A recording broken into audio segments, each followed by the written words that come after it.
একটা গবেষণায় ইঁদুরদেরকে ট্রেডমিলে দৌড়ানোর ব্যবস্থা করা হয়। তো তাদেরকে প্রতিদিন 20 মিনিট করে 13 সপ্তাহ দৌড়ানো হয়। মানে তারা যেন দৌড়ায় সেরকম ব্যবস্থা করা হয়। তরুণ ইঁদুরদের মাছলে স্টেম সেলের পরিমাণ 20 থেকে 35% বেড়ে যায়, এবং যারা বয়স্ক ইঁদুর ছিল তাদের মাছলে স্টেম সেলের পরিমাণ বেড়ে যায় 33 থেকে 47% পর্যন্ত।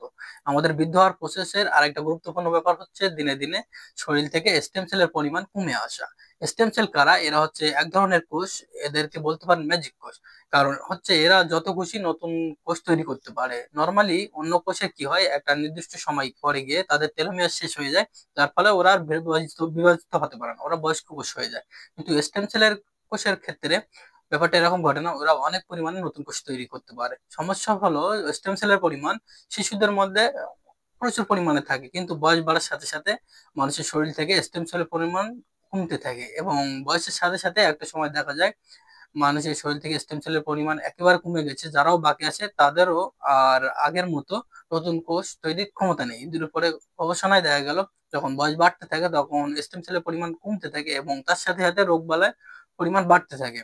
যেহেতু বেবিদের মধ্যে মানে শিশুদের স্টেম সেলের পরিমাণ অনেক বেশি থাকে, এক্ষেত্রে যেটা করা হলো, শিশু ইঁদুরদেরকে ব্রেন থেকে স্টেম সেল সংগ্রহ করে মাঝবয়সী ইঁদুরদের ব্রেনে ঢুকিয়ে দেওয়া হলো।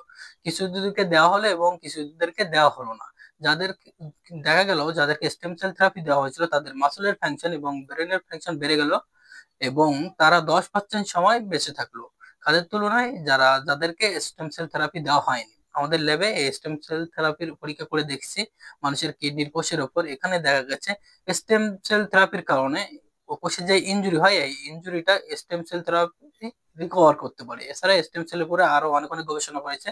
এখন চলেন আমরা নিজেরা চাইলে স্টেম সেলটাকে বাড়াইতে পারি কোনো রকম ওষুধ ছাড়াই। নাম্বার ওয়ান হচ্ছে এক্সারসাইজ। আপনি যদি আপনার শরীরে স্টেম সেল পরিমাণ বাড়াতে চান তাহলে কমপক্ষে আধা ঘন্টা করে সপ্তাহে 5 দিন ব্যায়াম করুন।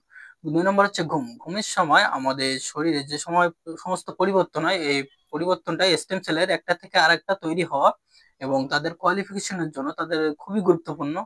এছাড়া স্টেম সেলের কার্যকারিতা দীর্ঘদিন ধরে রাখার জন্য ঘুম খুবই গুরুত্বপূর্ণ। তো আপনাকে প্রতিদিন 6 থেকে 8 ঘন্টা ঘুমাইতে হবে।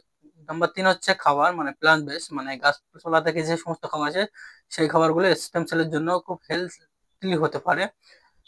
আঙ্গুর, আপেল, বেরি এবং গ্রিন টি এবং বাদাম খেতে পারেন, এবং বিভিন্ন গবেষণায় দেখা গেছে হলুদ বিভিন্ন স্টেম সেলের জন্য হেলথি হতে পারে।